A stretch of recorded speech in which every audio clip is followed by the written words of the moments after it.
coming season? Gano'n ba excited o hindi excited?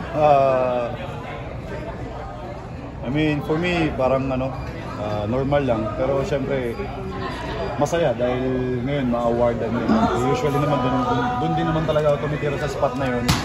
So, maganda lang is ma-awardan siya ng 4 points. So, pabor sa amin yun. Mag-benefit kami na.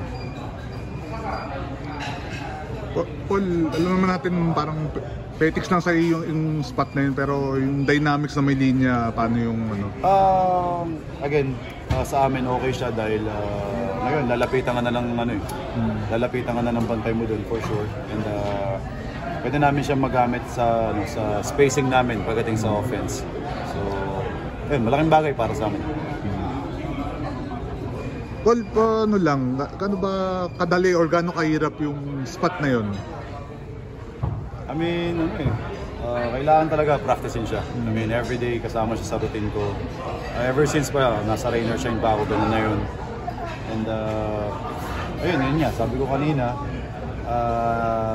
mag-benefit talaga kami dito dahil part na siya ng laro ko talaga, and some of the players sa amin tumitira din doon.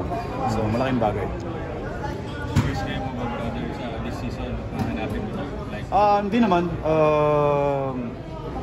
Lalaro lang ako ng basketball. Kung nandun siya.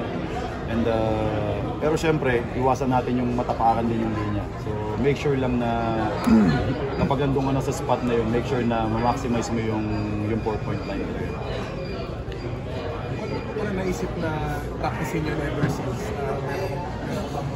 Nung una kasi, siguro para makatulong din sa spacing pagdating sa offense. Alam niyo naman yung offense ni Coach Yang dati, more on parang naka-open talaga yan. More space, mas okay talaga. And then, naging habit ko na lang siya na practicein lagi. And I think nakatulong din naman sa career ko. Especially na hindi naman ako kilala na nakaka-shoot na madalas ng 3 points nung pagpasok ko sa PBA.